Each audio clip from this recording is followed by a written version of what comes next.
Hello there, and welcome back to another episode of Triton Squadron. I'm Brian, and I'm joined today with Anish, Liam, and Suthanth, and we will be talking about season one of Ahsoka. It's been a while since one of these episodes, I think. And how long has it been since Ahsoka came out? Like It's been a couple months at a least, couple right? months? We wrapped up in Yeah. like October, I want to say, ish. Yeah. And Yeah. then like with the strikes going on, we could discuss it. So we have lots and lots of thoughts about the show. It's been brewing, marinating, fermenting for the last months throughout the strikes. So really glad that those are over. That the actors got a good-ish contract.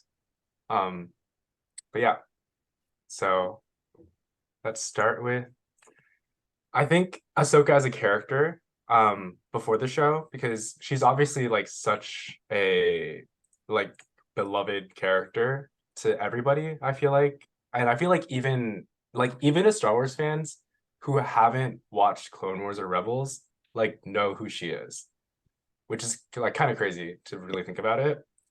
Um, and yeah, I guess like we can talk a little about like where she was, who she was, leading up to the events of season one.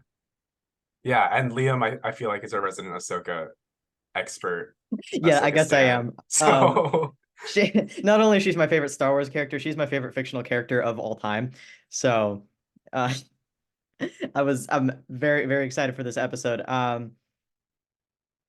I honestly don't really know where to start. I mean, we like starting with the Clone Wars. She was introduced. She was introduced in the Clone Wars movie in 2008.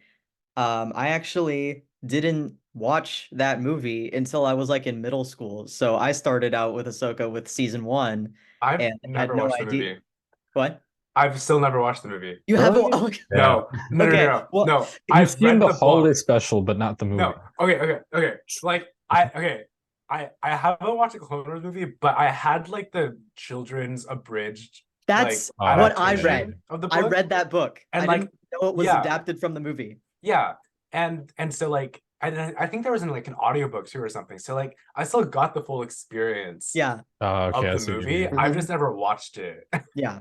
with my It was so eyes. funny though because I did read that book too. And that's what I thought like the origin story was, like just that book. I didn't know it was the movie. And then I found out about Yeah. I was like, wait a second. And then I watched it and like I was just remembering the book and like the scene when I was reading the scene as a kid where Ahsoka like pulls down that giant piece of concrete with the hole in it to crush all the droids that are about to kill Anakin. Hmm. I remember like reading that scene. It was a very like dramatic scene, and I imagined it in my head exactly how it ended up looking in the movie.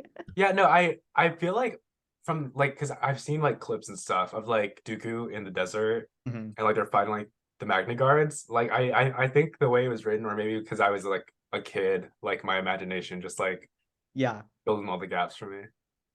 yeah. But I mean, it was funny because I like read a post about how people like hated her in the movie or something. I was like, wait a second, people hated her, and also there was a movie, like because having started with season one, I was like, this girl's a bad bitch. Like, who would hate her? But if you watch the movie, you understand. She was a little asshole when she was first introduced. Yeah, like she was low-key like super whiny. Yeah, she really was. I think it's But then it's when she it's an started like it's an experiencing understandable. war as a 13-year-old. Yeah, it's an understandable take for the fandom to an extent because, like, for years it's like Anakin has never had a Padawan. It's always, just been Anakin during the Clone Wars, right? Like Hmm. the 2003 Clone Wars, Ahsoka wasn't in that at all, right? No. No. Yeah. So it was kind of just like Anakin's on his own during the Clone Wars, processing his dark side emotions, whatever. So like that thought had never entered the audience's mind. So the reaction was like, what is this, Yeah. right? But the idea was from George Lucas, actually, Yeah. for Anakin Hmm. to have a Padawan called Ahsoka. So I think once the fandom starts to learn that, they're like, oh yeah, we'll go with it. It's I don't know. from It's the like maker also himself. like So one specific part of the Phantom yeah, that's that too. gets mad. And like I feel like the same people that would be upset over Ahsoka are the same people that be upset at Rey in the Yeah. sequels. So, It's the you part know, of the fandom that's just upset that there are women in Star Wars. yeah. But I mean, even just keeping it going after that, like Ahsoka was in like pretty much all seven seasons of the show. Actually, not season six, right? She was She in was in season was she in 6 in She a six? was? vision that Yoda had in a Oh, very Okay, you're yeah. right. yeah. Yeah. But yeah, even then, I feel like even for people who hadn't seen the Clone Wars, like they'd at least heard her name at some point through the Yeah. lore, through books, comics, whatever else came out. So Clone Wars finished season 6 airing in like 2013, 14-ish, and then like right after that, she was brought into Rebels, like really soon after, right? Within like a couple years. And then I think just her name just got more and more out there. But Mhm. still, I feel like large chunks of the fandom hadn't seen the animated shows, right? And I feel like the turning point was the episode in The Mandalorian season 2 when Ahsoka came into live action for the first time. Yeah. I feel like that season as a whole really drew people to watch Clone Wars Rebels, or it at least got them curious because like Bo-Katan was in it for one. Two Mhm. episodes later, Ahsoka pulls up and she's like, "Where's Thrawn?" And then all the casuals are like, "Who the hell is Thrawn? Who's Yeah. Ahsoka?" Right? So I feel like that episode at least did a good job of bringing Ahsoka into the casual Star Wars fan's eye as like this is a character worth checking out, I Mhm. guess. Yeah. And well, I mean, I guess this is getting a little bit off topic, but about season 2 of Mandalorian in general, like I feel like I was a little disappointed because they brought in like Bo-Katan. I mean, okay, actually, like Bo like made sense because like she was Mandalorian. But Yeah. bringing in Ahsoka, I was like, I don't know if like, and like I'm still not sure if that was the right place to do it. You know, like I can see why it makes sense, but also I think the reason why so many people loved the Mandalorian was because it was so disconnected from everything else Mhm. Yeah. that he was kind of doing his own thing. Yeah, the entirety of season 1 was Mando figuring out that he's in Star Wars. Yeah, literally. Yeah, Which is why it yeah. was such a good like starting point for people who had never touched Star Wars at all because neither has Mando. Yeah, and then suddenly like you just drop in these people that like most people wouldn't know who they were. Yeah. But yeah, that's a little off topic. But then I guess like we can talk about her like character growth. I feel like because she's grown a lot as a character Oh, absolutely. since 2008. Like Like even uh just in one season, like she like went from being the whiny kid that was introduced in the movie to like learning what she has to do and what she has to sacrifice mhm, as a a Jedi and a child in this war, and also like learning how to like deal with Anakin because like they were very good for each other, but they were also like they helped each other and also hindered each other because they were both like at least when Ahsoka was young, they were both very just all over the place. yeah, they were both like stubborn and like reckless Yeah. all the Yeah, time. but just seeing her growth over the years, like step by step, has been a really, I think, fulfilling journey, honestly. Because like we go Mhm. back to like, I think the one arc that really stands out to me with Ahsoka is actually the Wookiee Hunt arc, season 3, like the Yeah. two-part finale. Yeah. 'Cause that's I think the first time, or one of the first times that she's like completely on her own, like no Yeah. clones, no Anakin, nobody's there. It's like just her basically, and she has to lead those other two younglings, or there were three, but two younglings Yep. to basically those younglings to defeat the Trandoshans, right? And like I think that was like the arc that like really stood out to me because like we see her maturing on her own, and we go into like season 4, season 5, and ultimately she has to make the call to lead the Order after Yeah. what happens with Barriss and everything. I feel like her arc is one that's just it's just made so much sense. It's been rewarding step by step, and it's like although she does diverge from Anakin's path, like it makes complete sense, right? And then we have the Ahsoka novel as well, which was actually like I think the first Star Wars novel that I read. It 'Cause was mine too, yeah. yeah, I Mhm. got Catalyst and Ahsoka around the same time. This was like 2016-ish when Rogue One was about to come out.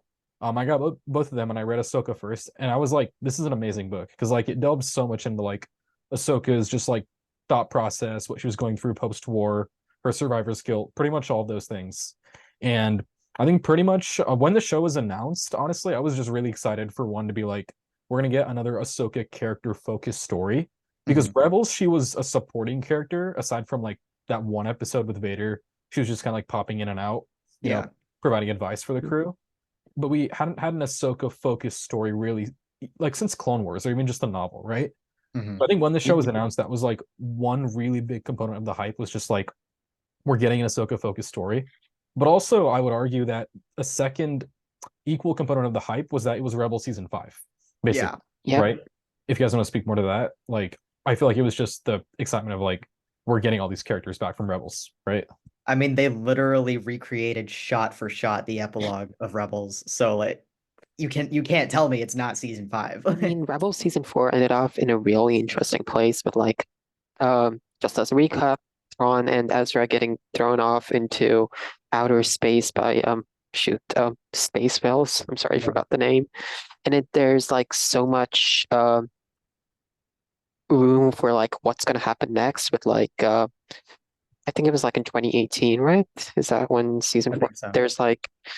Um there's like so much room for potential. Like, okay, so what's Sabine and Ahsoka gonna do? And like Hera went and became like a main general in the New Republic, and like Zeb and Callus, I don't know what happened to them, but like we got some information in Mando We season know 3. So Zeb like, is like Where training is pilots or some where shit, but is we have no, Callus? Yeah, we have no like Where is idea. Callus? I mean, like I think he's on like Lirasan, right? Because like I thought they were just gonna like retire on Lirasan, but yeah, like I know he's they had That's saying to what that, but I battle I thought. for the Yeah, I I thought thought when Republic. they they were went gonna there in start the a family epilogue. together, but you know, like Yeah. So there's like a lot of potential, and it's like Ahsoka came out in 23, so it's like nearly half a decade of just like hype building up, and needless to say, like Ahsoka was most of the fandom's like most anticipated show. And does anyone else want to talk about their expectations about that?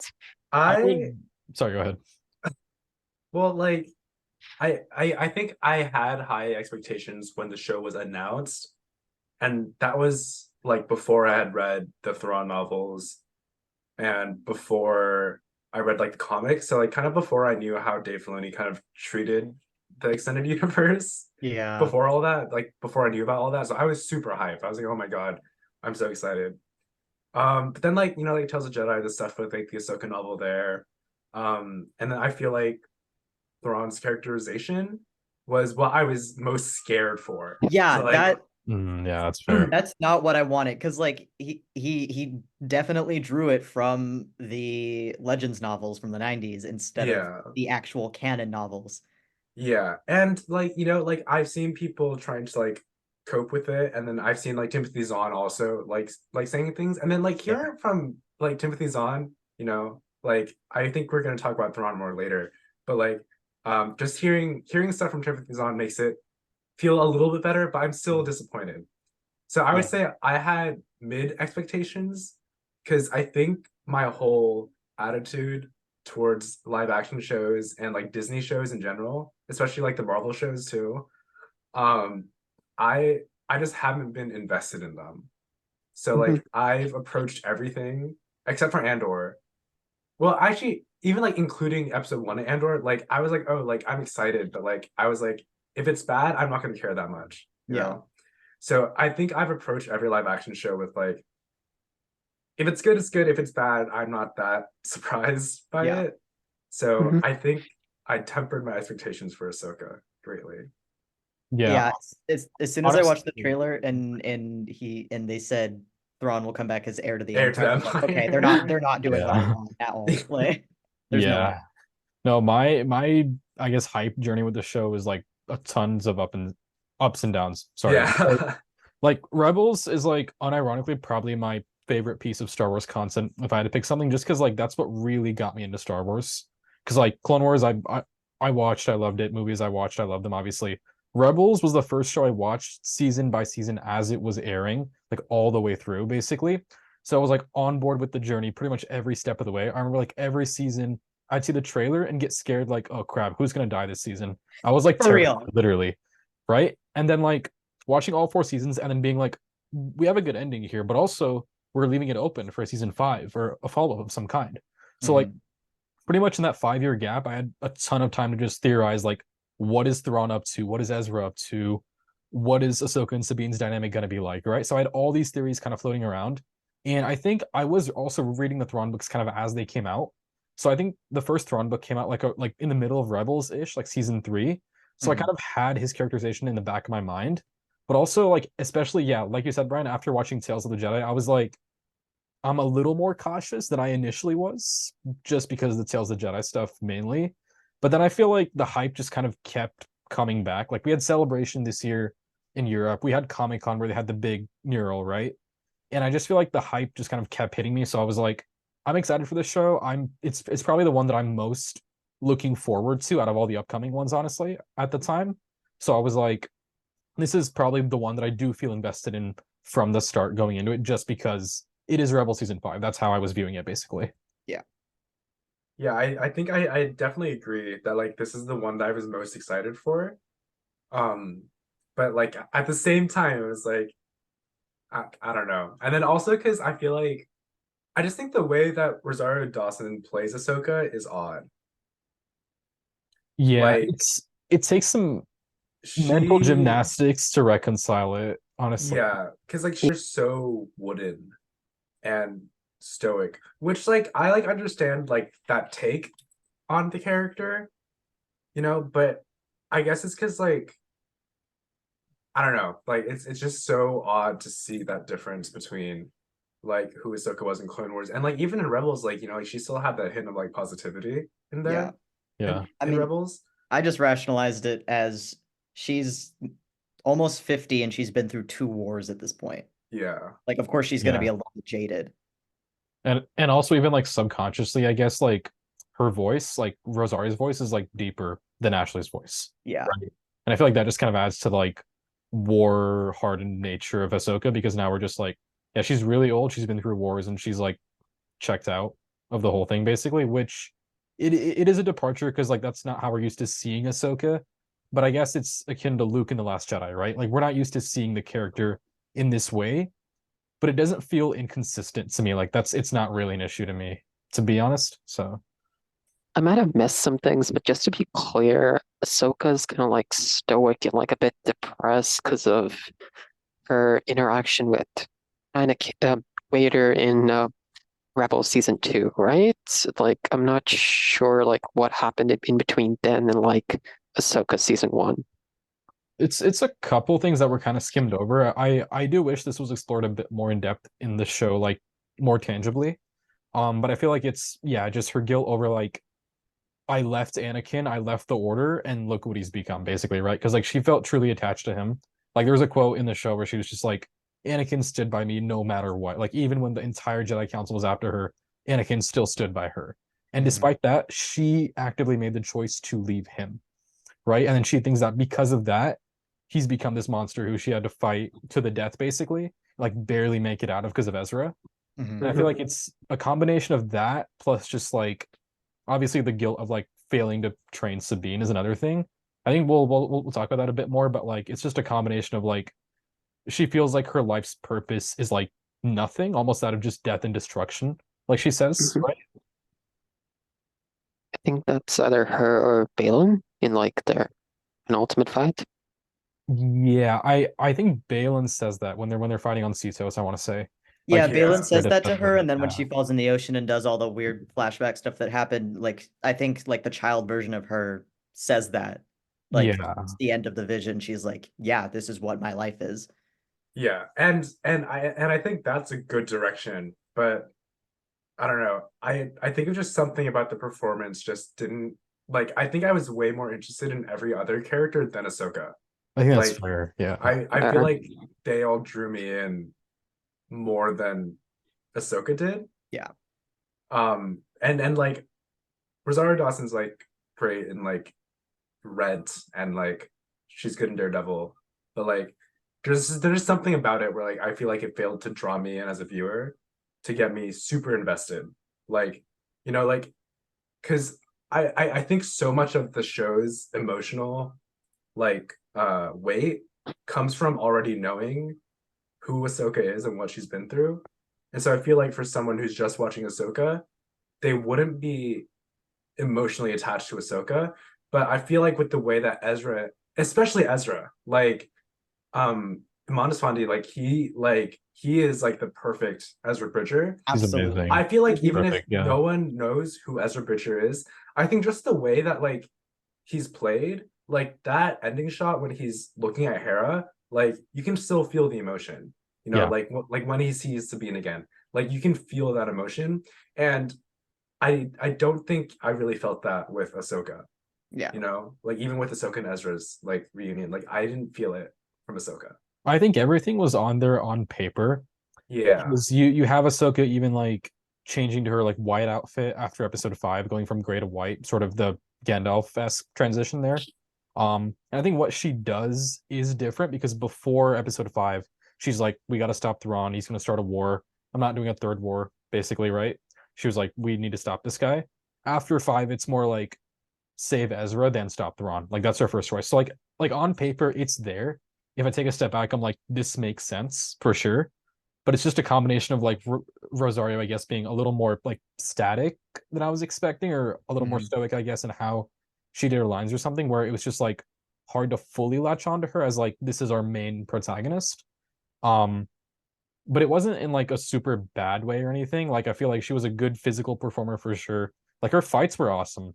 Oh Like yeah. it was like her fight, especially with Baylan in episode 4. Like that was the standout fight of the show for me for sure. And her versus Anakin, obviously.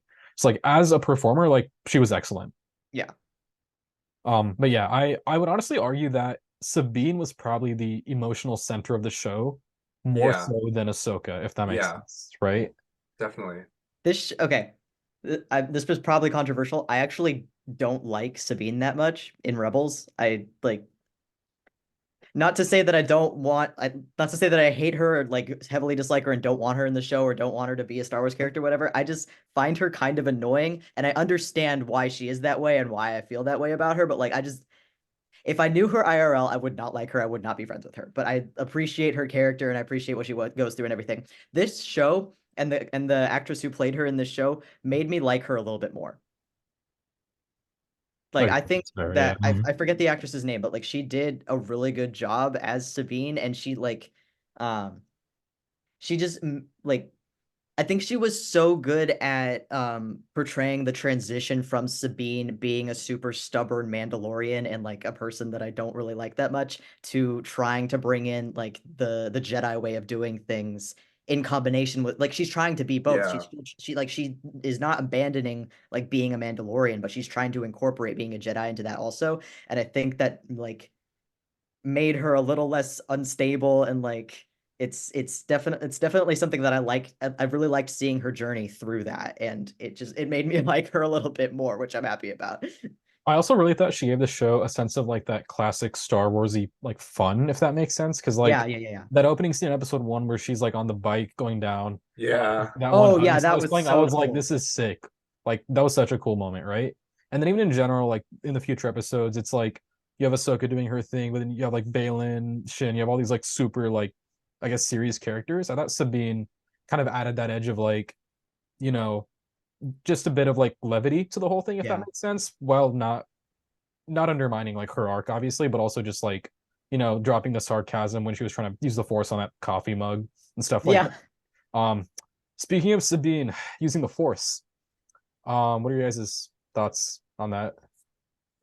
I think the ending that she had with that, with like actually being able to draw something towards her, came too soon. I don't think that should have been a season 1 thing.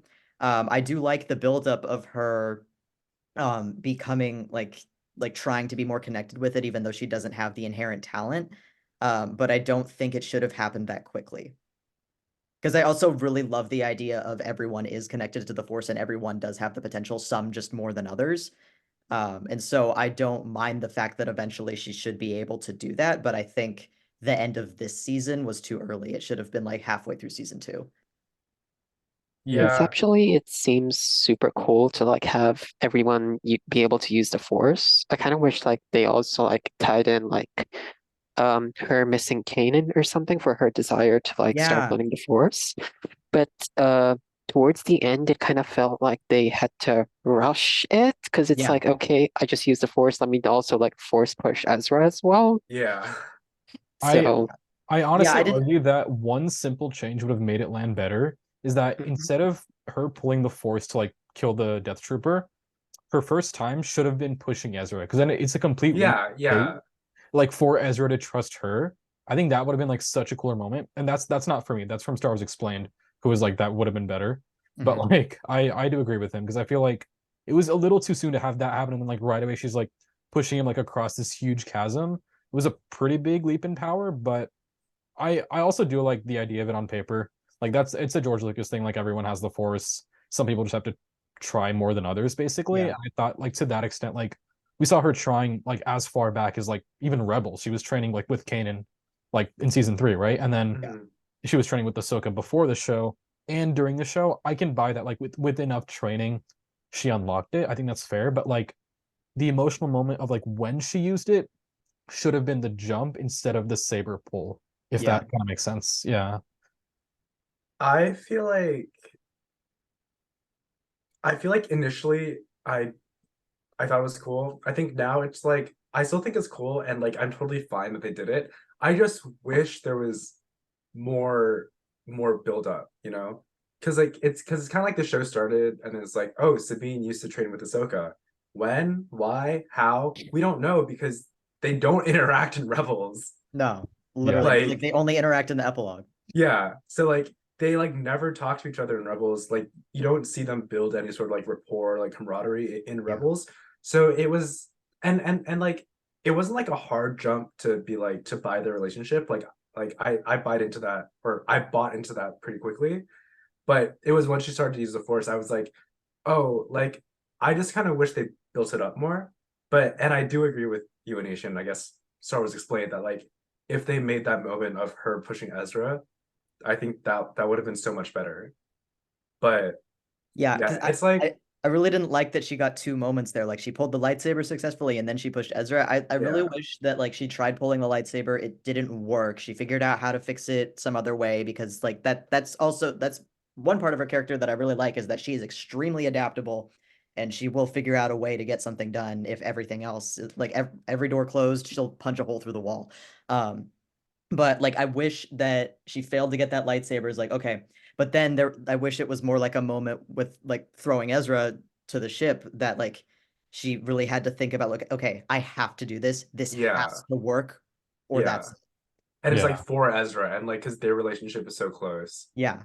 Yeah. Where I yeah, I honestly feel like it's a fault of the runtime of the show being 8 episodes because there's a moment in the finale, I think near the beginning, or actually, no, sorry, this was during episode 4 when Baylan is like, yeah, like your family died during the war.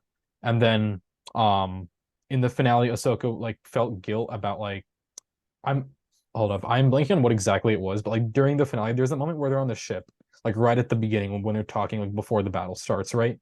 They said something that I can't recall right now, but it was just like something about like her family and not wanting to train her because of like what happened during the war or whatever. Like she just Yeah. wanted to walk away. And I just felt like you needed time to explore that more. This were 12 episodes like Andor, we would have had that runtime.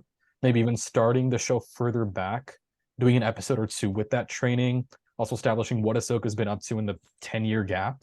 Because Mhm. that wasn't answered. There's a 10-year gap that's really still unaccounted for. Right? yeah, Like she trained Sabine for a couple of years, sure, but like what about like during A New Hope or Empire or like anything else? We don't know where she was. So I feel like it's just a runtime thing where like if this was 12 episodes and we had a little more with like their backstory, maybe a little more on Peridia, kind of stretching that conflict out a little bit more, the show would have been a little better for it, I think. Yeah.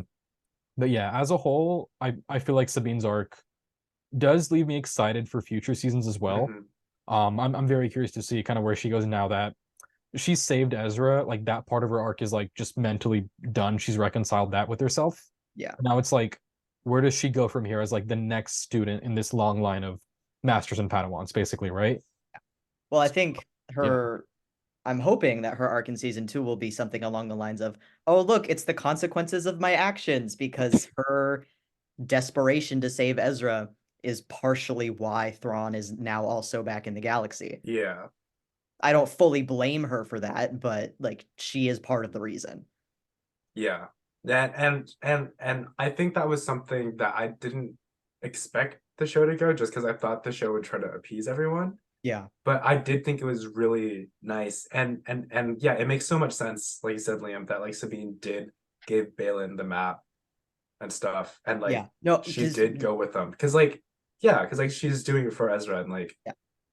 As soon yeah, as he told her to make that choice, I was like, there's no way she's not doing that. yeah, Like there's like she cares about Ezra way too much. There's no way she's not giving up the map like literally like for because like Ahsoka I imagine probably tried to teach her like to let go yeah, mhm, how the Jedi are supposed to and Sabine looked like looked at this opportunity she had to get someone from her family back. She was like, fuck this Jedi bullshit. Like I I want my family back.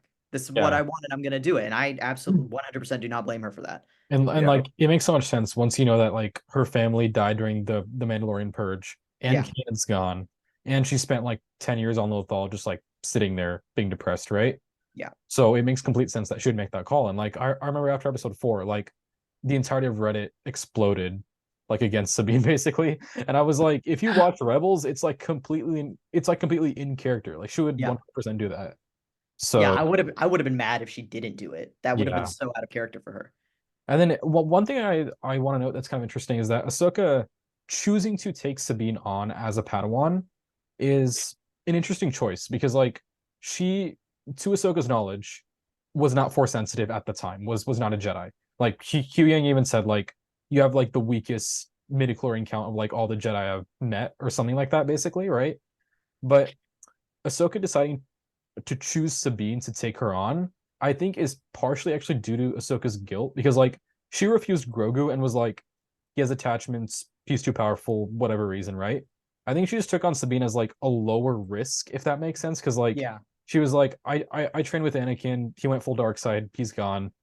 I don't want that to happen to somebody else, but I Mhm. see someone who has potential to be trained as a warrior. So I was like, so she was just like, I'm gonna train Sabine, but then she just kind of left.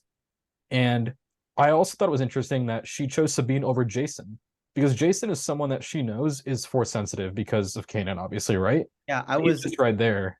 I was 100% expecting for Jason and Ahsoka to have some kind of like at least like the beginnings of a Padawan relationship because I don't think he's old enough to start training yet, but like I thought it was either like gonna be the beginning of that relationship or just heavily implied that she is planning on taking him on as a Padawan.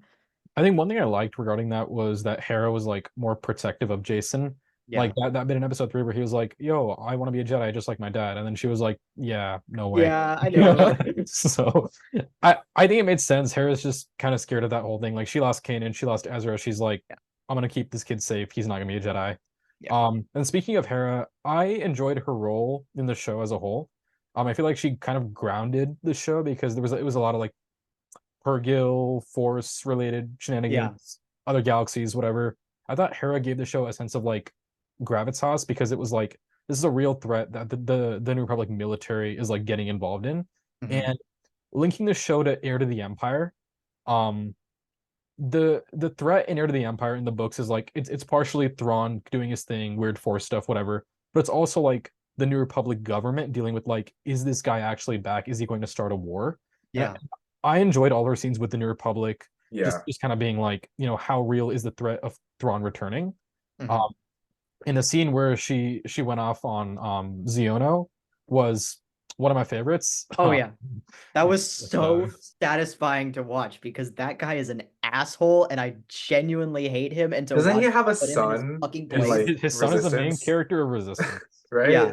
Yeah. And his son is a sweetheart. I fucking love Kaz. Like, how the fuck did you end up with such a nice kid when you're such an asshole? Like, Yeah. Yeah, I think all the stuff with the New Republic is great. And then I think like because I feel like the biggest question people had when episode 7 came out was like how the First Order came to be yeah, and like how did and like why and like how did the New Republic, like how did Leia let this happen? And I think everything we've seen with the New Republic in like Mandalorian season 2 or 3, season 3 just came out. Yeah. Like everything in Mando season 3 and everything in Ahsoka, I think it shows and it's planting all those seeds of why the New Republic fell. Like you see like all those like ex-Imperials working. They're taking down the Star Destroyers. There's obviously like still loyalists. They can't keep track of everyone.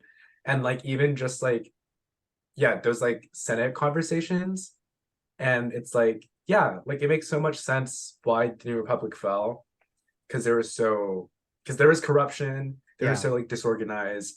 Um, yeah, and I think They that's really great to see. like even the people who like genuinely like like weren't corrupt or whatever, like they just didn't think there was any threat. They thought they had more power than they did. Yeah, like they just got a little bit complacent because they thought after the Emperor died that like he was the great evil, and now Yeah. once he's dead, everyone's fine. It's basically Which Little Mon do they Mothma, know. right? Yeah. Like I thought Mon Mothma was like a good choice for the show. I think it made sense that she was there. Um, but she was just a little bit like it was a little disappointing to see her like so passive, I guess, after Andor. Because Yeah. in Andor she was like, I mean, her arc in Andor was just like how far is she willing to go for the cause? And Yeah. like, she basically sacrificed her daughter for the cause at the end of season one, right? Yeah. So at this point, like, yeah, it's post-war. It's 5 years after episode 6. You know, things have calmed down, but seeing her a little bit just like, you know, let's maintain calm. Let's not do much was a little bit disappointing. But I get it. People get complacent. It's post-war. I Um, think I think everyone in the New Republic was like, "Hey, we took down an entire galactic empire. What the fuck else could we possibly have to yeah, do?" yeah, Mhm. and I think yeah, I mean I haven't read Bloodline yet. Um, although I plan on reading it, but I know that also goes into more of like the New Republic falling and stuff, and then and yeah, and I think this speaks to your point, Anish, about like Mothma and like how she grows complacent. And like I feel like that just like parallels like real life, you know, like like war heroes won't always be war heroes, Yeah. and like eventually, yeah, like they just come to a point where they think they've done all they can and they just want to keep it and like they just want to keep the status quo. Yeah. And I feel like that's where Mon and like that's where she is because I feel like she's been the leader of the rebellion, of the resistance, of the New Republic for so long that like like it's just time for like a change. Yeah. yeah. And in the Alphabet Squadron trilogy, Hera is one of the main characters. Mon Mothma has a couple appearances, and they actually do kind of talk about this, where Hera's basically like, "We're really good at losing wars, but we don't know how to win them," which is a really good line I felt, which makes sense because like they don't know how to run a government. They're stretched really thin. They can't keep track of all these random ex-imperials on was it Corellia that they went to with the shipyards? Yeah, Corellia, I yeah. think So it's Corellia. yeah, okay. Yeah, so like they just can't keep track of everybody out there. Yeah. And they're really good at being rebels, but not good at being a republic, I Yeah. think. Mhm. And I feel like that was really well reflected both, I guess, in this show and in Mando season 3. That this is how governments get. This is just how reality is sometimes. And I like that in a show that was mainly focused on like other galaxies, Ahsoka, space whales, all that stuff, we still had those scenes in there of like Yeah. keeping it grounded. Like this is the galaxy we live in, and like this is how it's going to link up to the Rise of the First Order, Yeah. basically, right? Mhm. So I really did appreciate that the show took time to like have those scenes in there because you would argue that maybe Hera wasn't as essential to the main plot of the show because she wasn't going to Ceto or no, she did go to Cetos, but not to Peridia or Yeah. anything like that. But like, I think she was necessary not just because she was from Rebels, but also to be like, there is a political side to this whole conflict. Yeah. Mhm. Yeah, I and love oh, you can go ahead and leave. let me say this one thing. I love all the Jedi BS and whatever, but every time it cut back to either Hera or anything New Republic related, I was like, thank God, a break from all this esoteric bullshit. Like Yeah. Yeah, like I feel like where Star Wars really shines is its politics, and I think this really came through in Andor yeah. for me personally is when I first started seeing like wow, like Star Wars can really reflect real life really well. Mm-hmm. And and like I feel like that's the most important part of Star Wars is that it's Star Wars and like that Yeah. tweet when like someone was like stop making Star Wars political and then like the Star Wars account like replied and was like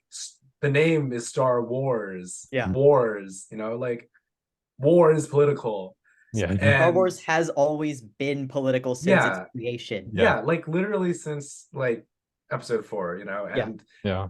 and I feel like that cutting back to that stuff in between all like the high flying adventure stuff with the Jedi, which like I also love just as much, but like like you said, Liam, like it's like cutting back to it, like and you said like by grounding everything Yeah. into this very real conflict that I think everyone watching can sort of relate to, or like at least have like a real stake in it, because like I feel like if you watch like you know, like if it was just all the Jedi stuff, then it'd be like, oh, cool, like they're just having fun, you know, but like you're not invested in it. And then cutting back to the politics, it's like, wow, okay, like I get the stakes here, It and there's it something really at adds to the stake. stakes because you're like, you see episode 7 with the tribunal, and you're like, these guys are all clowns, basically, right? You're like, they're like really incompetent, and then you're like, if Thrawn pulls up with a fleet, like they're not gonna stand a chance because it No. really adds to like, there's not that many good guys, right? Because like you have Ahsoka, you have the Ghost Crew, and then you literally have like nobody else. Yeah. They've established they're pretty incompetent.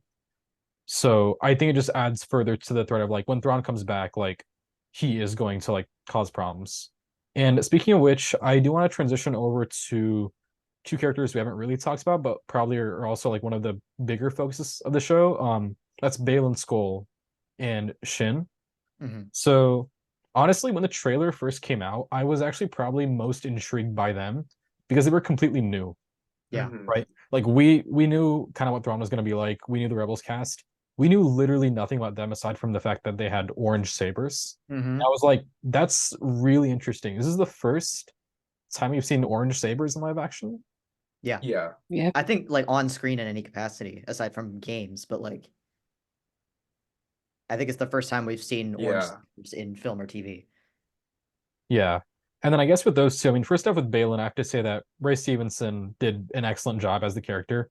Like Yeah. Yeah. every No, single time he was on screen, I was he like, was my I could not favorite. look away. Like, Yeah. yeah, like he I think performance wise carried the show. Yeah. Because Yeah. yeah, like every time he was on screen, like I was like hanging on to every word. And it's really sad that he passed away earlier Yeah. this Yeah. year. Or was it last year? But like it's I, just really yeah. disappointing that we might not get more of his story. And Yeah. I I kind of don't want them to recast him just because I feel like he was such a presence. Yeah. It's really sad, obviously, that he passed, and the fan reception to his character has been amazing. It would have been Hmm. awesome for him to have seen it, but I really do want to see more of the character in some Yeah. capacity, whether it be we flash back and do Tales of the Jedi animated Baylan during the Clone Wars, Or comics. or even comics, books. Yeah. Yeah. I would Yeah. take a solo book about Baylan literally during the Galactic Civil War. Like Yeah. I would 100% read that, right? And also like even like continuing his story after season 1 of Ahsoka, like if like they just like don't recast him, don't try to include him in season 2, just do like because they separated at the end, right? So Hmm. Shin is going to be on her own doing her own thing. Um, so ideally what I'd like to see if they're trying to continue Balin's story from that point is to have everything about Balin in the show just be from Shin's perspective, like she talks about him or whatever, and then then like do a book or a comic set off screen in the same timeline so we see what Balin's doing while they're separated. I think like I just wanted to know because he was done so dirty in the finale. Yeah. He Yeah. got like 2 minutes of screen time and he didn't even say And then he just anything. dipped. Like Yeah. Yeah. Like all I really want to know is like what he was looking for, you know? yeah. Like why were there's the statues of like the Mortis gods? You know, like what was he looking for and like why? Like like I think what was so intriguing was because like number one, like the performance was so great. And then like everything he said, everything he did just made you want to know what his motivations were. Yeah. And like we never find out at the end of season one. I think that's my biggest complaint about Ahsoka season one Yeah. was how dirty they did Baylan. Yeah. I feel like if the show was animated, it would have been longer, just budget reasons, Mhm. obviously. So what we got plot wise could have been like a mid-season finale almost, right? And then we get a second half with like essentially dual plot lines, what's happening in the main galaxy and what's happening on Pridia, right? And with Baylan especially, have you all heard the theories or seen the lore about the mother from Mortis? Oh, No. is that Abeloth? Abeloth, yeah. Oh, oh, okay. They're gonna do that with him? Because that's interesting. It's really off the rails for Star Wars. Short version, if you guys don't know about it, is that she's the missing mother from the Mortis family. Um, this is from Legends, so this is like I think Fate of the Jedi, which is set in Legends like 40 years after Episode 6. Mhm. So I think like Luke, Leia, Han, like their kids, like that generation is the one fighting Abeloth, and she's basically like almost a Lovecraftian kind of being. She like can take over minds and stuff. She basically like manipulates people, does all this weird shit basically, and like she was initially like a maid to the Mortis family on Mortis, but she like got really power hungry and like she was imprisoned underground in like this thing like glowing light. And Mm. what intrigues me is that Baylan is standing on the father's statue and he's pointing at something glowing underground. So when I saw that, I was like, there's no way they're doing Abeloth. But now I'm like, they might literally be doing Abeloth. And I was like, I don't know all the lore myself just because I haven't read the books. So I've just seen like some lore videos on YouTube. I've read Wikipedia. But like I don't know how that really connects to Balin's motivation because his motivation he sort of touched on was like he wants to bring the cycle to an end. I don't know what that means exactly, but we also know Mortis is not just connected to Abeloth, it's also connected to the world between worlds. So if he's trying to time travel in some way or look at alternate futures, it's dangerous terrain for Star Wars, I would say, but like those are the two big things that come in mind of like what's on Peridia. Because like the Great Mothers were like trying to flee Peridia. They were scared of what was on there, right? So I was like, what's got them this scared that they're trying to leave like their home planet? And I was like, okay, it's got to be like the world between worlds in some capacity, or maybe Abeloth, like more likely, I think. So that's probably what we're gonna get. I don't know. It's an interesting take. I thought the Great Mothers were just pretty straightforward because they wanted to leave Peridia because like the world is like dying. It's just like there's barely any plant life, and like most of their like other Night Sisters on Dathomir were dead, so they probably just want to like just see if they can resurrect them or just like stay with their family. And I'm not sure like how Abeloth could like tie into themes of that and like just Thrawn's rise. But still, I, it's pretty interesting. I think Abeloth's a lot to include, given you're doing Thrawn stuff, you're doing, stuff with Ahsoka, Sabine on Peridia. It's an interesting concept, one I can see done in like a Clone Wars length arc, like 4 or 5 episodes. I can see him kind of like doing that. In live action, I don't know how they can pull it off. But it's something I've heard theorized a lot online. Like Explained has gone into it. A lot of Reddit threads have gone into it. Um, just because it's like it's more Legends connections, right? And it's like happening a little bit after Thrawn stuff with Legends, but like it's not completely implausible to have it come in there. But again, like I haven't read the books. I don't know everything about what Abeloth can do. It's just something to, I guess, read into, I guess, between seasons. So Yeah, yeah.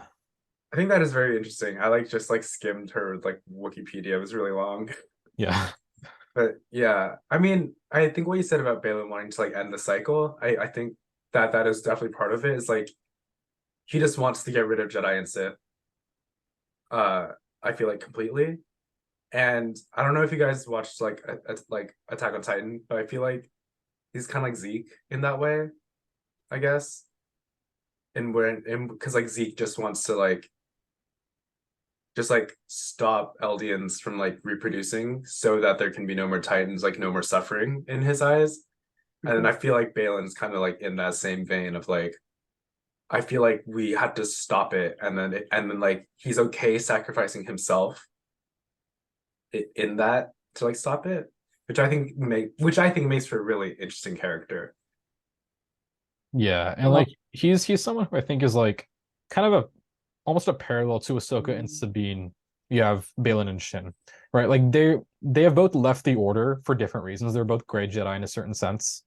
Um, Baylan, however, obviously he has different motivations than Ahsoka. But Shin, I think, is also like a really compelling character because of like I thought she was portrayed like really well. I forget the actress's name. But a lot of her body language and just like mannerisms I thought were like really well done. Just like the way she almost looked to Baylan like a protector in a certain sense Mm-hmm. that she like always turned to him for like what do I do next? And she was like siding, I guess, more with him than like when Morgan was talking about some stuff, she was a little bit like, what is she doing, right?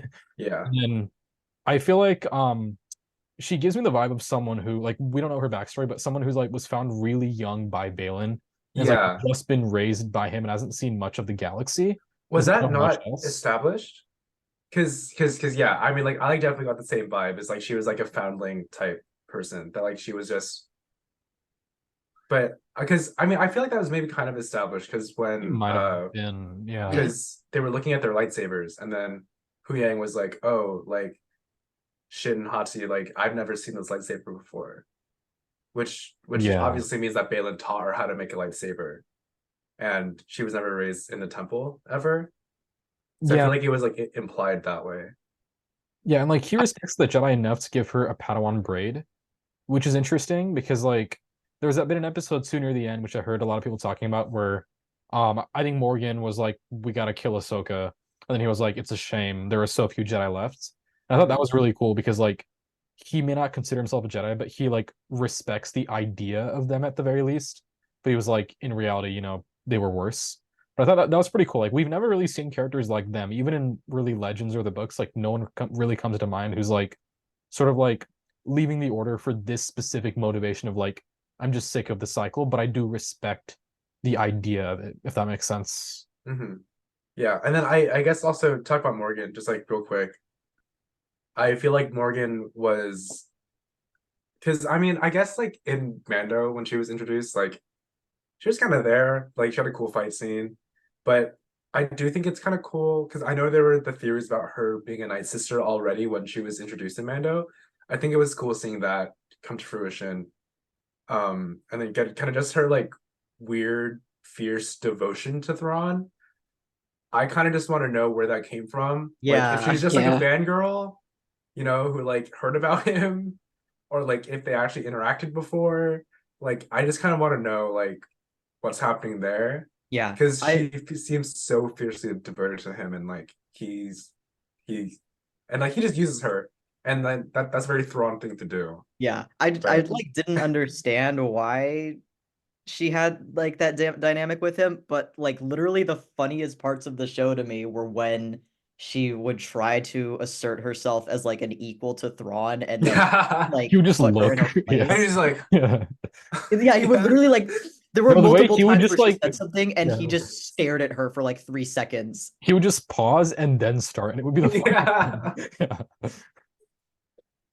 Thrawn stories, even the books, always have that character. Like you have Thrawn, and then you have like this random dumbass in the room who's just there, and it's kind of like, why don't we try this? And then he's like, no. It's No. like, no, how about this? Yeah, literally. Yeah. Yeah. And then like talking about Thrawn, like we talked about this earlier, like, I feel like his characterization in the show is I think what the most people or the most people that I saw at least on like Twitter and stuff is that the most people were scared of is Thrawn. Because we've had 6 books in canon that are just about him. Like they've expanded his personality, his character, why why he does what he does. And I feel like that is the most important thing that came from the canon books is Yeah. the reason he joined the Empire. Because like I haven't read Heir to the Empire. I have the box set behind me. But like from what I understand, Thrawn in Legends is just a warlord that was one of the Emperor's like 9 Grand Admirals, and like he was in the unknown regions, like building up this army to come back. And that's kind of the extent of it, Yeah. if I'm not mistaken, right? Like he was just like a warlord. Yeah. I'm Right? like halfway through Out of the Empire right now, and honestly, like I'm waiting for some kind of motivation to be introduced because he's just like I mean, he's still like a really like smart, badass guy who's like tearing shit up, but like why? Like Yeah. why are you loyal to the Empire? Were you just like indoctrinated and you like them or whatever? Or like what's the deal? One thing that's kind of interesting to me is that Timothy Zahn writes all his books Keeping canon the legends in legends mind, so right? that yeah, Yeah. so that they can all fit together. Like for Hmm. the most part, right? Because like obviously Rook is in Rebels and he dies in Rebels, right? Yeah.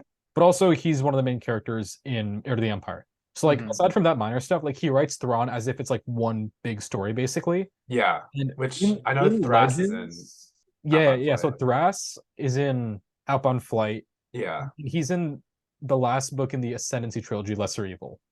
And he writes the two, so they're really consistent, basically, Hmm. which is compelling. So That's what I've heard. I think the thing with Thrawn and Legends is like he's never given the depth of like what is his motivation to the extent that it's been done in canon, because I think Zahn was like, this is his one motivation for both timelines, right?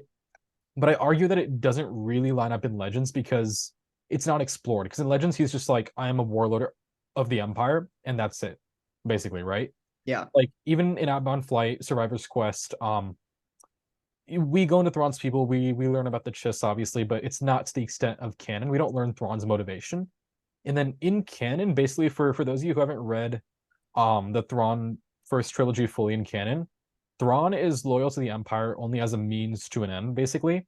He's loyal to the Chiss, and he almost comes as an emissary to the Empire, as like, we can ally in a war against the Grisks, which Like are testing the waters. yeah, basically. The Grisks are another empire from the unknown regions, and they use other planets to like do their bidding. They take over cultures. There's a whole thing about them. But basically, he is not joining the Empire because he's like, I want to join the Empire. He's like, I come to you on behalf of the Chiss. So in the show, we are 10 years past Rebels.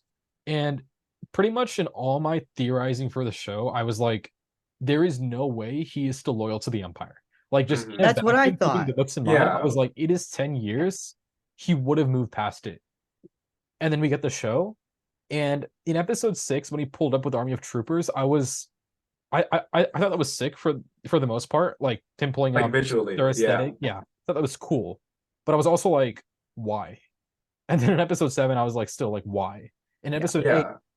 he dropped his line, "Long live the Empire," and I was like, no way.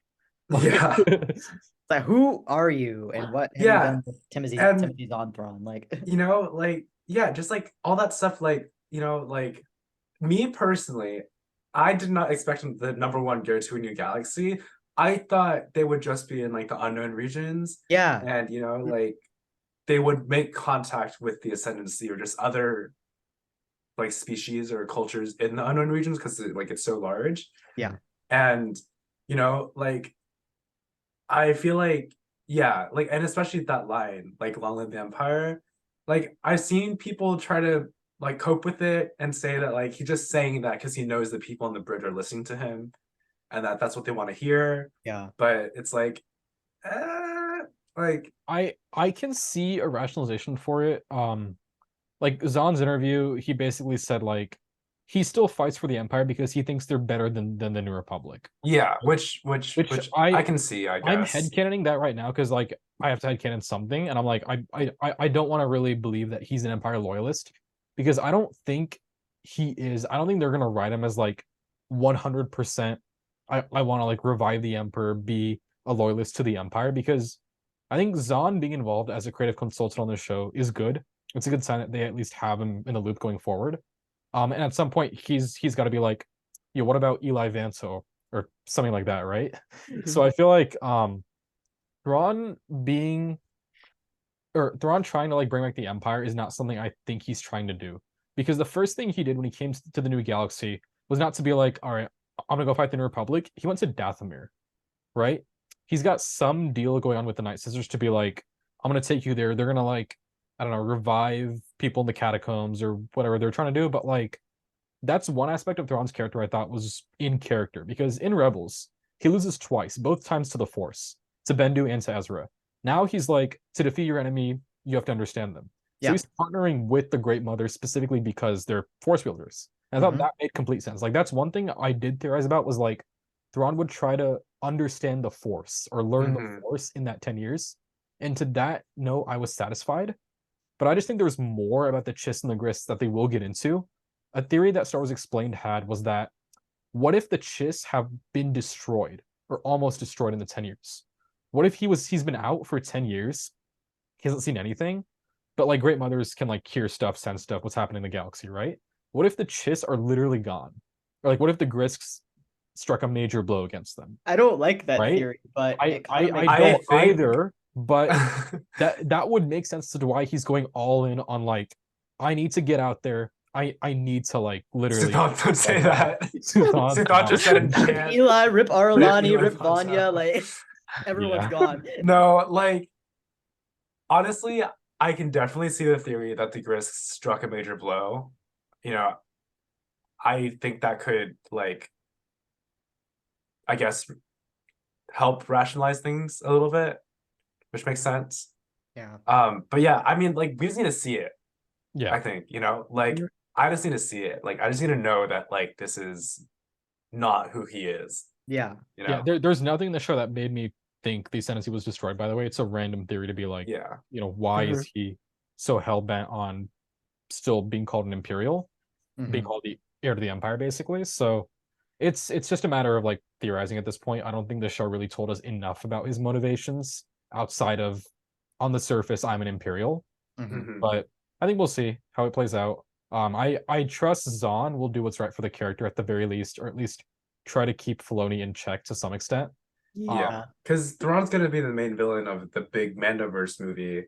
Yeah, and Yeah. Right. there is a fair chance he's also in Mando season 4, I think. Hmm.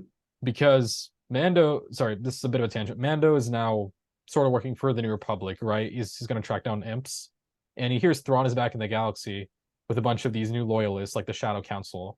What if season 4 of Mando is tracking down those guys and ultimately building up to Thrawn? So Yeah. it's very possible that we see more of him between now and the movie or season 2 of Ahsoka or whenever we basically see these characters next. Mhm. Do we It's know if there's gonna be more books? Zahn Um, has expressed that he wants to do more, I think. Nothing confirmed right now. Oh, Yeah. that's sad.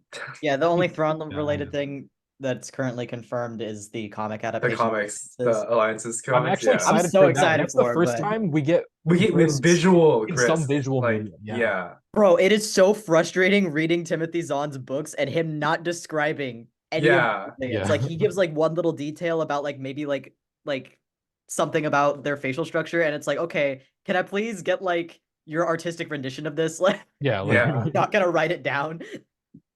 Yeah. And then I guess like along with Thrawn comes Ezra. Like I've seen so many, and like I don't know if these theories were like for fun or like, but like I think it was like a fun little theory that like Ezra and Thrawn would learn to team up Yeah. a little bit. But I think this was staying with the theory that like they were in the ascendancy. And because I think honestly, like my running headcanon theory going into Ahsoka was that Ezra and Thrawn were in the ascendancy and like they're both working together, kind of in the way that like Eli and Thrawn were. Because I feel Yeah. like Thrawn is very good at mentoring people, Yeah. you know? And like Ezra has had a history of being mentored by like villains, I guess, Yeah. like Maul, like the Sith Holocron. Hondo. Um, and I so also think I also like it was so feasible for me for them to like maybe not be friends, but like to put their differences aside and work mhm. together to survive because Yeah, they're because both both the of them type are of good at, people they're both yeah. the type of people who are able to like, okay, let's stop fighting and just talk and see if we can work this out. Like, Hmm. Like I think both, yeah, like both of them are characters that can kind of see the greater good yeah, and exactly.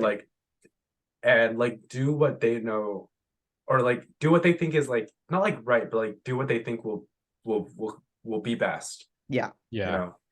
I honestly feel like, again, this is sort of also a runtime thing as well. I feel like we could have gone a little more with Pritia because Mhm. there's 10 years between the end of Rebels and Ahsoka. And who's to say that Ezra and Thrawn couldn't have been working together at some point in those 10 years? Yeah. Like, they never interact in the show itself, so we don't know their dynamic. But, like, yeah, at the end of that 10 years, yeah, Ezra's on the run, Thrawn is chasing him. Who's to say that something couldn't have happened in that 10 years to Yeah. prompt that specifically, right? Yeah. Like, the show didn't establish that. It's just a headcanon, but I think it's something that just could be cool to throw in there.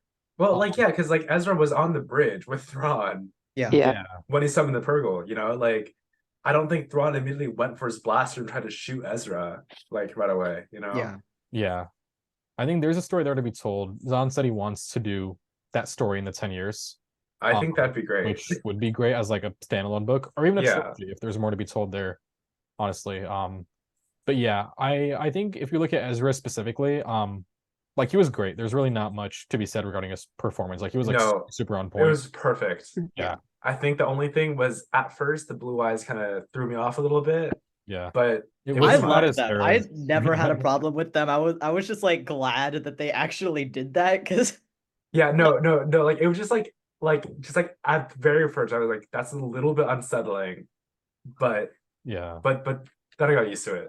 Yeah, I mean, and I appreciated the attentiveness to the character design. Yeah, yeah, Mhm. and like the scar too. Yeah, yeah. Oh my God, I was so Sorry, afraid they weren't gonna do them, and then they did, and I was like, thank God. Like, And also, I just like love how much of a Star Wars fan Eman is. Like, Mhm. there's yeah, been a bunch of like behind the scenes stuff going on now that the strike is over. And there's a yeah, bunch of videos of like just him on set, just like wanting to like take Star Wars props from set. And I'm like, yes. Oh my God, that's what Ezra would do basically. Like, Yeah. absolutely. yeah. If And then anyone's still on Twitter, I would recommend giving him a follow. He is Oh quite yeah, entertaining. bangers, banger yeah. Mhm. tweets. And then I loved him getting a lightsaber that was made from Kanan's saber Hmm. parts. I Yes. thought it was like his force karate was kind of cool. But him getting a saber, I was like, that has to happen at some point. Yeah. And I was like trying to remember like what happened to Kanan's saber. Like, is he gonna get that back somehow? But then I remembered it was in the dome when Price had it in her office and the dome blew up. So Oh, that's right. Yeah. so I was like, he's not gonna get that back. But I thought Nope. it was a cool little workaround. Yeah, they were like two Mhm. parts. Yeah. Like there was only one other part of the shroud, and like that was, yeah, Yeah. that hit. Yeah. And then even next season, like he's back in the main galaxy. I'm excited to see him and Jason interact. Oh, I can't Mhm. wait. I That's can't gonna wait be for that. amazing. Okay, how could they not have let Hera and Ezra hug? Okay, Like yeah. that's like They cut criminal. that off Yeah. with that stupid That is snipe, and I was like, criminal. yeah. Like it is absolutely criminal that they're just stand there and then they cut. Yeah. Like, Yeah. If oh the my first episode of God. season 2 doesn't open with that a continuation of that scene Yeah, where they yeah. hug, like, what's the fucking My point? my biggest problem with that scene is the lack of Zeb. Like I Yeah, no, I like I get it. It's a budget thing. They can't put him in every episode. That's Fuck, fine, fuck, it's a budget thing. right? They have enough fucking But money. I'm like, they literally could have tossed him in there, okay? In episode 4 too, when Hera pulls up with Carson Teva, I'm like, yeah, dude, yeah, like where's Zeb and him Var like Zeb? interacted. Yeah, like where's Zeb?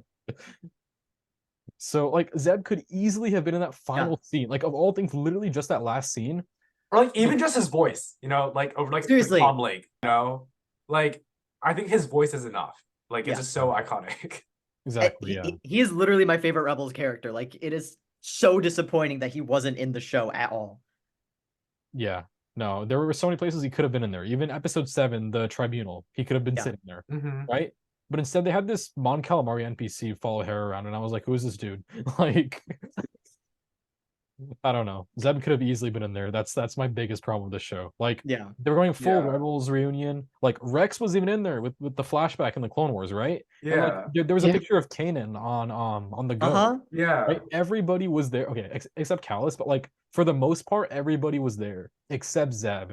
And I was like, they brought back Jai Kell of all people. We had literally Bro. Oh my God, yeah. And I Yeah. was like, And he Zeb didn't is even not look in the like show. him. Yeah, they had like Ryder Azadi played by Clancy Brown, which is Yes, kind of cool. That was really cool. I love I that. fucking That was really I cool. fucking love Clancy Brown. He's one of my favorite voice actors. So when I saw Yeah. him on screen, I was No, like, hey, yeah, yo, I was that's like, my man. yeah. And then like I no and because like at first I was like, oh, like maybe he's playing someone that's not Ryder.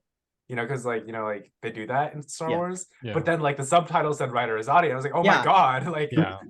It's him.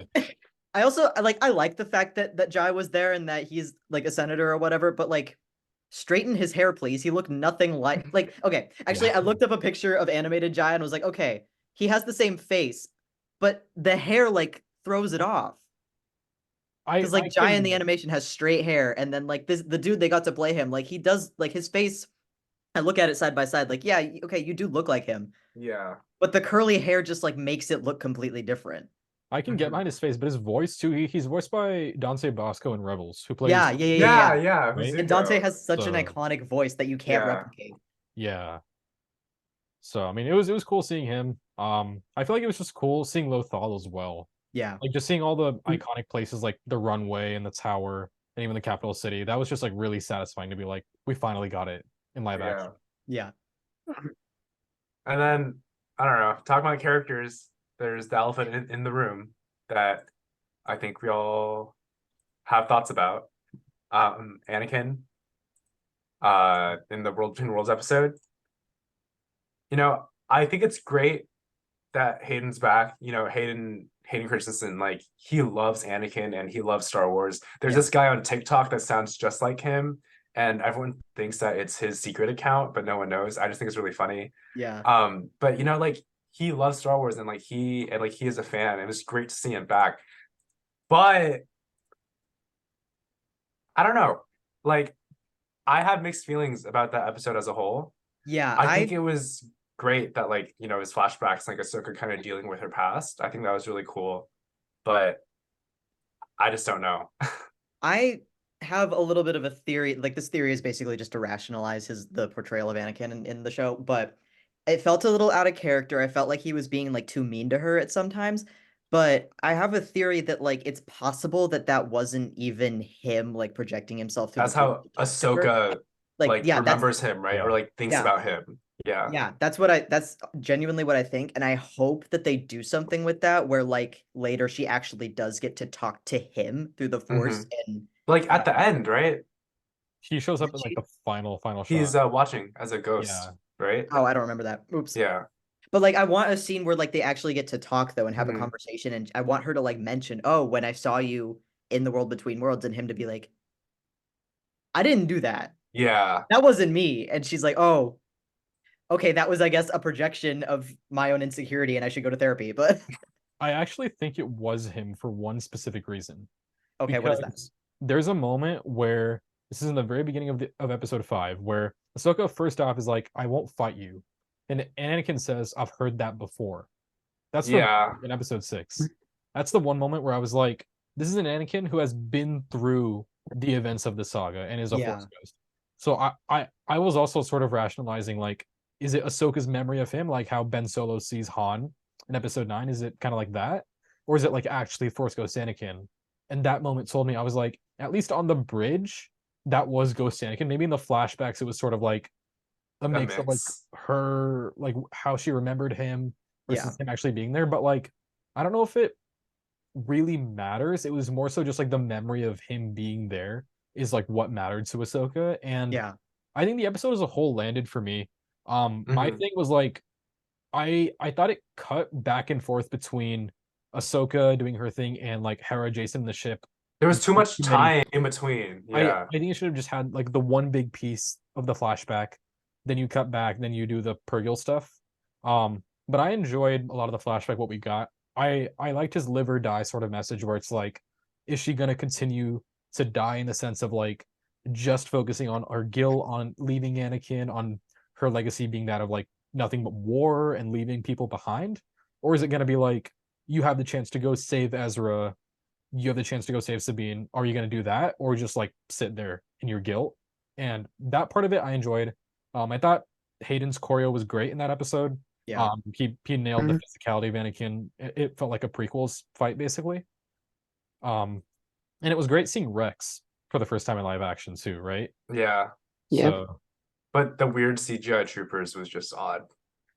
okay, fair, yeah. Like It was that I just can threw me get over off. Okay, I got live action Rex. I can get over that. I can get behind that. It was cool seeing the Death Watch guy too. Yeah, Yeah. yeah. Like the Super Commando, yeah. Yeah. And honestly, like for me, I think what hit the most about the episode was that we saw Ahsoka as she was in like the Clone Wars movie as a child, Yeah. like in the animated show, like yeah, like she's 12, she's 13, whatever, but like you don't really think about that, and like she doesn't really like look like it, Yeah. but like when you have like Ariana Greenblatt, like she was in Barbie, I don't know if you guys watched it, Yeah. Yeah. but I think she's like 16 or 17, like Mhm. in real life. But just seeing her like, like a child, like play Ahsoka, that really makes you think like, holy shit, we were putting these children onto battlefields, Yeah. like putting people under their command, asking them to risk their lives, but like they're just children. Yeah. Yeah. And I think that's what hit the most. Yeah. That's something that's bothered me about the Clone Wars since I started like actually like rewatching it when I got to middle school and I had a better maturity level than I did when I was Mhm. 8 watching this on Cartoon Network. But like something that bothered me was like she's like a kid and she's a soldier. Like Yeah. she should not be a soldier, and they never addressed it in the show ever. They never Yeah. said anything about how they send 13, 14-year-old Padawans into how they lowered the age to Yeah. start kids as Padawans to send them to the war. They never mentioned it. Yeah. That's from the High Republic. Yeah, the Guardian protocols. Shadows of Starlight, Yeah. the Guardian Protocols. Yeah, it's Damn. Okay. no, Another reason to start fucking reading that okay, series. like phase, like, cause like I know that phase 3 is like the start of the end of the Jedi Order, Yeah. and it's insane that like the It's so Nihil cool and seeing like everything. Yeah. and like Marky Mark and like the Nameless, like they are like it is insane to see, and I can't wait to read Eye of Darkness. But Eye of Darkness is that is off amazing. topic. It's like okay, yeah. Also off topic. It's like probably on par with like Light of the Jedi, Rising Light of Storm, Jedi. my Okay, favorite like Star Wars High dude, I'm Republic so books. excited. Yeah, yeah. But anyways, what are we talking about? Sorry, I just blinked. Like Anakin, and yeah, just like I feel like that flashback episode, like Ahsoka being a child, like Yeah. and For some reason during Clone Wars, I never noticed. I Mhm. was just like, Star Wars does that thing where like you have like 9-year-old Anakin doing a pod race. I was like, Yeah. yeah, they send kids into battle basically. I was like, whatever. But then in live action, I was like, But it's just like you don't this is see insane. like Yeah. like Yeah. you don't see their like childness. Yeah, no, there was that moment where that clone was like on the stretcher and she just like walked over and like held his hand, and then Anakin like called her away, and then I Mhm. was like, you don't do that to a kid, like literally. Yeah. That scene caused me like physical pain to No, watch. yeah, like I definitely teared up that whole episode. Yeah. Yeah. The fact Um, that they aired episode 5 in theaters was pretty insane. It wasn't in SD, I don't think. There was one in LA, I think is the Yeah. closest one that they had, but like that's pretty insane that they were like, this yeah, is going to hit. It's like going into it, I was like, what is Filoni gonna pull this time? Yeah. And no, I was satisfied. I liked Yeah. it. yeah. Yeah, and then I guess with that and like the World Between Worlds, like the things that season 1 sets up, because I mean Ahsoka was announced as a miniseries initially, but then they got rid of that marketing. They just called it like a series, Yeah. because I think it was marketed as like a limited series, which means only one season. Mhm. But I think they've announced season 2, right? Like that it's in development. I'm I think, pretty sure right? we have like a release window or anything, but I'm Yeah, so man. it obviously sets up so much, like Baylan on Peridia. Who else is on Peridia? Just Shin, And and Shin. then Huyang, Ahsoka, Sabine. Sorry, quick tangent. We didn't talk about Huyang, but it was awesome. Just It having was him great to in the see him show. back. Mhm. It was Yeah, awesome. Yeah. Yeah, because yeah. we saw him in like that one arc in Clone Wars. This was like Mhm. 10 years ago, basically. And Right? also, Doctor Who is canon in Star Wars. Like, how like so I like think it's in a book, but they talk about how Hu Yang got to the temple, and they say that it was that like he was just dropped off by some guy in like a blue box No fucking way. like 10,000 years ago. And it's no so fucking yeah, way. yeah. That's insane. Like yeah, because like, he's voiced by David Tennant, and like, Yeah. yeah, it's That is so funny. Oh Yeah. my little Easter god. egg. No, his lines were great. Yeah. I think Mhm. like also I was talking about Sabine adding the levity. I feel like Huyang took that and was like just took it even further, I guess. Right? 'Cause, Yeah. like you have these like really intense situations, and then he was just like, I hope I survive long enough to see the outcome. Right? He was just, like dropping all these one-liners, and I was like, I love this man. Like He reminds me so much of Tech. Like that Think? was Tech. No. mentioned in Rebels at all. It was just a cool Filoni-esque conclusion to be like, this Yeah. guy's around, let's just bring him in. So yeah. And is the T6 shuttle that they were on the same one from that arc in Clone Wars, or was that not a T6? The one that Huyang had all the sabers on. I don't I don't think it know if was it's the same. T6. No, I don't think that was the same ship. Okay. It might have been a blockade runner looking thing. I'm like trying to remember the shape of it. Yeah, but anyways, I don't think it was the same actually. Yeah. But yeah, like I feel like what else this sets up, obviously Thrawn's return. Mhm. Like, do you guys think the New Republic will take it seriously? Do you even think that they'd believe it until he does something? Because obviously he's not going to strike right away. Like he doesn't do that. I think what's gonna happen is that Hera is gonna be like, "Hey, look who's back," and have Ezra testify in front of this little tribunal, and then they're gonna be like, "Well, he's been gone for 10 years, and he's probably like suffered some brain damage or whatever. He's crazy. Like, there's no way this is real." And then they're gonna have to deal with that. Because I can't comprehend why the hell they wouldn't believe him, but I won't be surprised when they don't. They just want to like keep the peace through whatever means necessary. They're just like, we don't want to believe that he is back, so we don't believe that he is back. Yeah. Yeah. Right. And he's gonna do something, and they're gonna wait until the very last minute to be like, oh yeah, he's actually back and he's a threat. Maybe they'll be like, okay, or maybe Mon Mothma's gonna be like, okay, we can send out like a peace offering or whatever, Yeah. right? Like maybe open up some terms for discussion or whatever. And then he's gonna be like, no. So Yeah. I Yeah. think actually what would be so funny is if he attacked them or like he did something significant that they couldn't ignore. And then they're like, okay, either they don't treat it as seriously as it is or they do ignore it, and then he like contacts them and says, "Hey, I'm back and I'm doing this. This is like gives them an offer or something like join the Empire or die or whatever." But like they won't believe that he's back until he literally like dials them up and says, "Ayo, I'm back." yeah. I'm just really curious what he's gonna do in season 2, because is his objective only to destroy the New Republic, or is it he wants something from them? Yeah. Right? Because I think it's more compelling if it's not just like I need to like take them out, because we know he doesn't take them out, right? We know the outcome of that. They're still around by the time of Force Awakens, or at least a certain point in Force Awakens. Yeah. But I am really curious to see where he goes in terms of like what is his motivation, his connection with the Great Mothers, because if you guys read Heir to the Empire, how that story plays out offers a lot of clues about how this story might play out. Because in Heir to the Empire, you have Rook, Thrawn's bodyguard, right? Obviously, in canon, Rook died in Rebels, so he won't be in the show. But Rook's species, the Noghri, are also really prominent in the series. Yeah. And Thrawn working with this kind of unfamiliar species as his like main protector slash guide is kind of like the Night Sisters, right? And I feel like the Great Mothers could be taking the place of the Noghri in the show, basically, right? And Yeah. I don't want to spoil how Heir to the Empire exactly plays out, but if you read those books, there's a lot of theories that can come out of there of like how Thrawn is going to be defeated, what might lead to his downfall, things like that. I think there's definitely a lot there to read into and theorize about.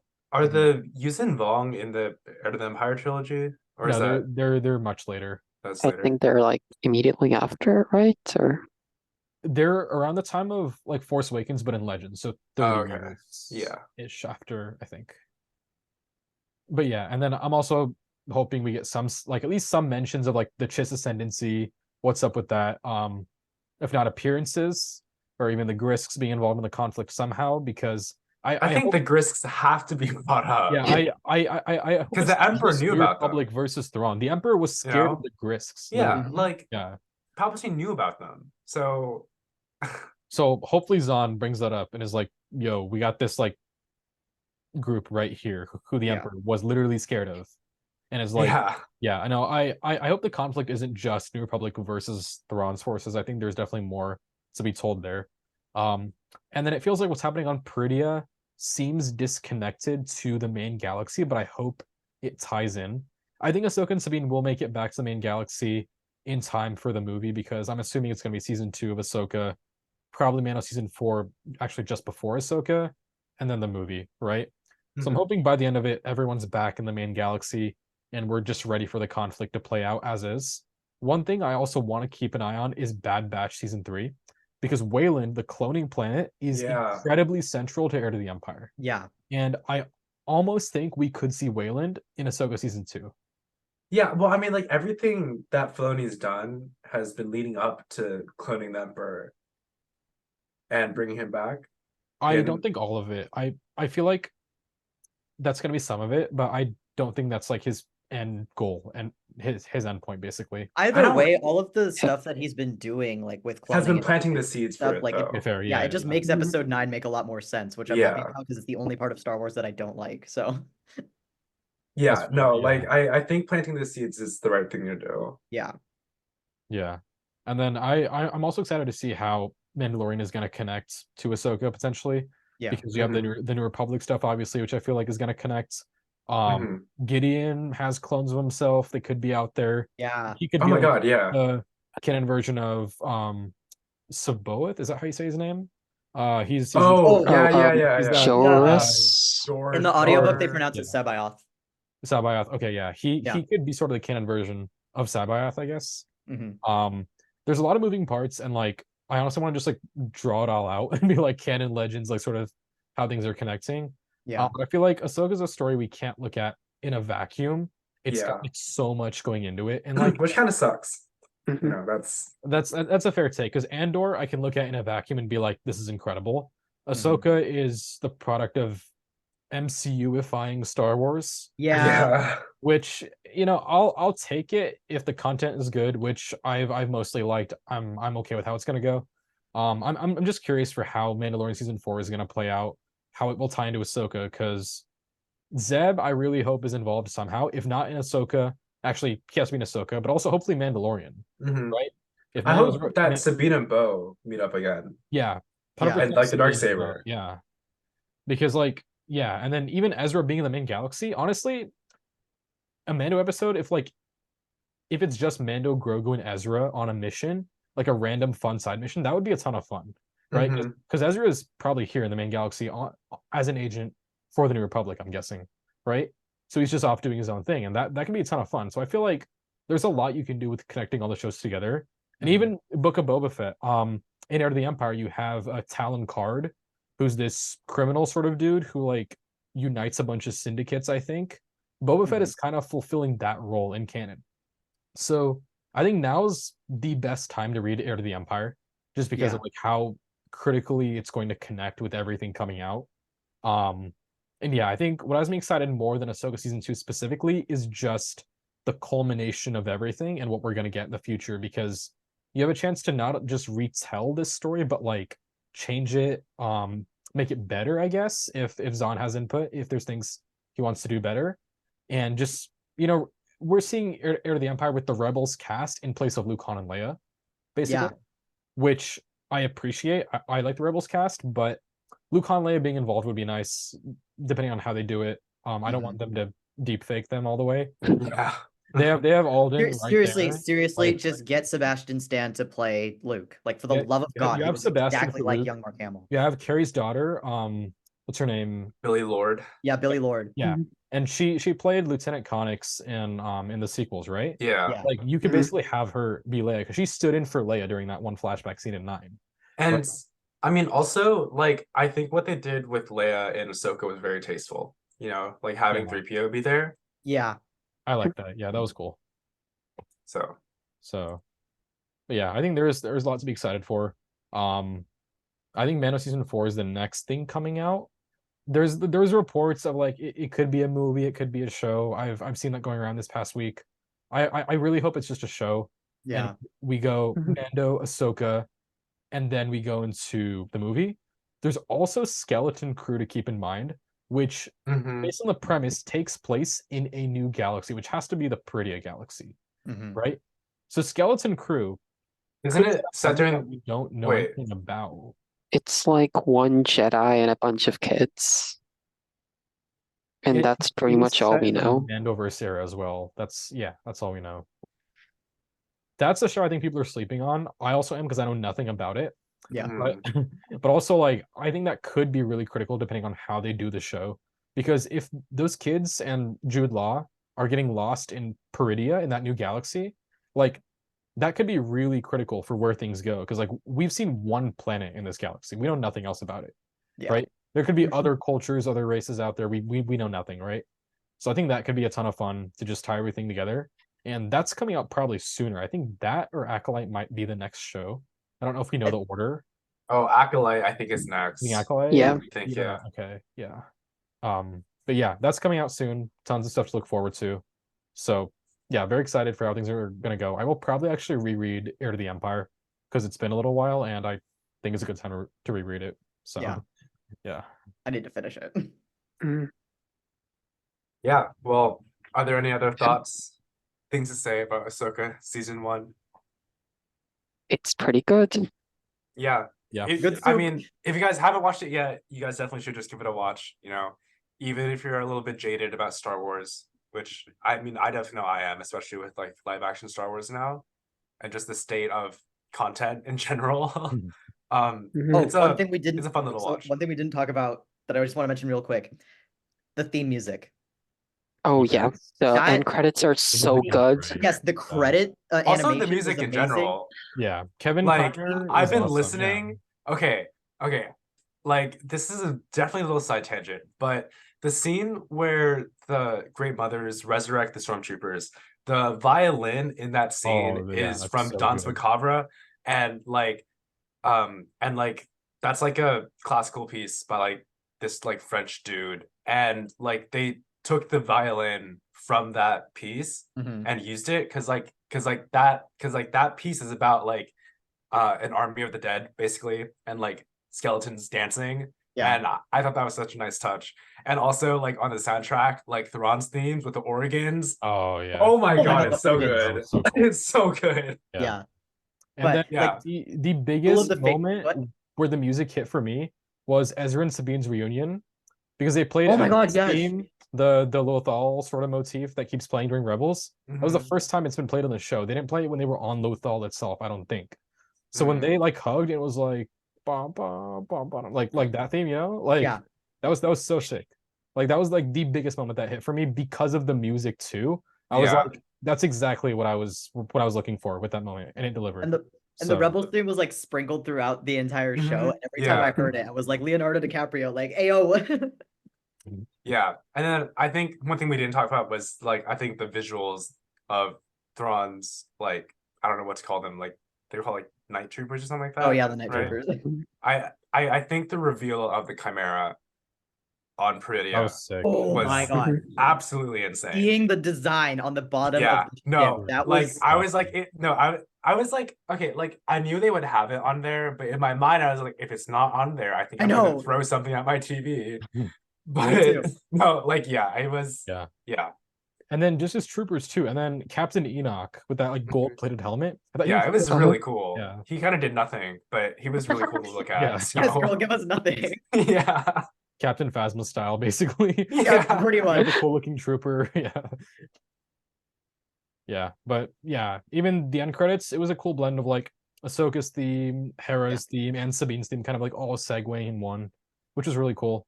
I just love that piece so much. Like Duel of the Fates used to be my favorite, and not anymore. It's this. My favorite Star Wars piece of music is the Ahsoka ending theme. It's just so beautiful to me. Now, is there anything more to say about Ahsoka season 1? I'm good. I said my piece. Yeah, I did too. I just forgot about the music. You should check it out. Filoni cares, that much is evident. He Mhm. cares about these characters, about the world, and it's very obvious that he cares a lot about this show Mhm. because it's really his first major live action directorial piece to this Yeah. extent. Like he did episodes of Mandalorian and Boba Fett, but this is his first like really major step, and it's a very very promising sign for the movie. Direction wise, it was very on point. Mhm.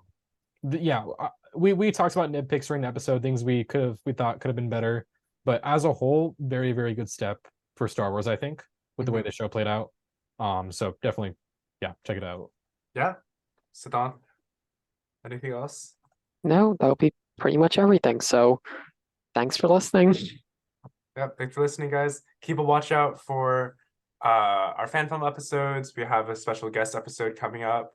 I don't know when this is going to be released, but if those aren't out already, make sure you look out for those. And if they are, give those a listen, give them a watch. Try to Squadron out.